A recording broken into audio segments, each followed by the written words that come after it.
எப்படி தான் சாம்பார் வச்சாலும் ருசியாகவே இல்லையா? அப்போ கவலையே படாதீங்க. நான் சொல்கிறேன், நான் நச்சுன்னு 4 டிப்ஸை மட்டும் ஃபாலோ பண்ணி வச்சு பாருங்க. அப்படி கம கல்யாண வீட்டு சாம்பார் போல இருக்குங்க. ஸோ வாங்க எப்படி செய்யலான்னு பார்க்கலாம். இதுக்கு பார்த்தீங்கன்னா நான் 3 காய்கறிகள் தாங்க இருக்கேன். உங்கள்கிட்ட எது வேணாலும் எடுத்துக்கோங்க. கத்திரிக்காய், முருங்கைக்காய், அதாவது பீன்ஸ் எடுத்துருக்கேன். இப்போ ஸ்டவ் ஆன் பண்ணிட்டு குக்கிங் ஆயில் 2 ஸ்பூன் சேர்த்துட்டு இந்த காய்கறியை டிப்ஸ் வந்து நல்லா வதக்கிடுங்க.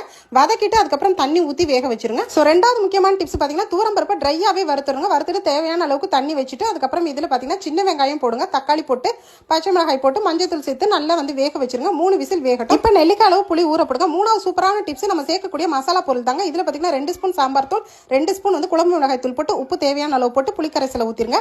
இப்போ இந்த காய்கறி எல்லாம் நல்லா வெந்ததுக்கு அப்புறம் துவரம் பருப்புல சேர்த்துட்டு ஒன்னாவே வந்து கிளறிடுங்க. இப்போ கடைசியா நான் சொல்லக்கூடிய அந்த 4வது டிப்ஸ் தாங்க கமகமன் சாம்பார் வைக்கலாம். பேன்ல எண்ணெய், கடுகு, உளுந்தம் பருப்பு, கறிவேப்பிலை, அதுக்கப்புறம் பெருங்காயத்தூள், அதுக்கப்புறம் 2 காய்ந்த மிளகாய் போட்டுக்கோங்க. வெங்காயம், தக்காளி இதெல்லாம் போட்டு நல்லா வதக்கி தாளிச்சு இறக்குனீங்கன்னா கல்யாண வீட்டு சாம்பார் கமகமன் ரெடி ஆச்சுங்க. இந்த வீடியோ பிடிச்சிருந்தா லைக் பண்ணி நிறைய ஷேர்